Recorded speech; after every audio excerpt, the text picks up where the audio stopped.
Global hunger index 2022 में पिछड़ा भारत। आखिर क्यों कंगाल पाकिस्तान व श्रीलंका से भी नीचे लुढ़का भारत?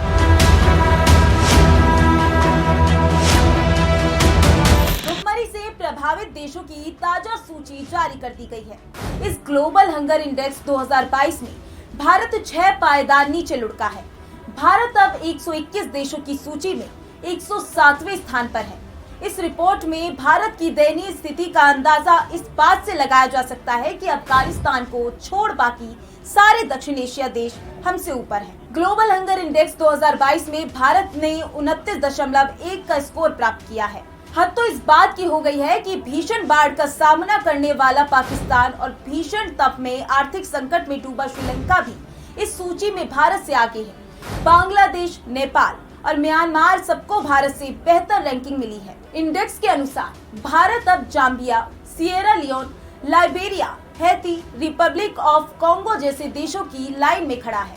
इस सूची के जारी होने पर जहां एक और विपक्षी दलों ने रिपोर्ट के आंकड़ों को देखते हुए तुरंत केंद्र सरकार पर निशाना साधा है, तो वहीं दूसरी ओर ये अहम सवाल भी उठ रहा है कि क्या वाकई में भारत में भुखमरी की स्थिति पाकिस्तान और श्रीलंका से भी कमजोर है, वो भी तब जब ये दोनों देश इतना गहरा आर्थिक संकट झेल रहे हैं। पहले जान लेते हैं कि ग्लोबल हंगर इंडेक्स कौन जारी करता है।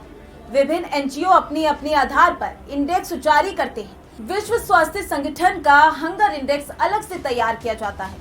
अभी जो ग्लोबल हंगर इंडेक्स आया है उसे 2 European NGO concern world wide और वेल्थ हंगर लाइफ ने मिलकर जारी किया है। रिपोर्ट तैयार करने के लिए डेटा संयुक्त राष्ट्र के अलावा UNICEF, food and agriculture organization समेत कई एजेंसियों से लिया गया है। क्या है इस इंडेक्स को तैयार करने का आधार? ग्लोबल हंगर इंडेक्स तैयार करने के लिए WHO की 3 पैमाने हैं।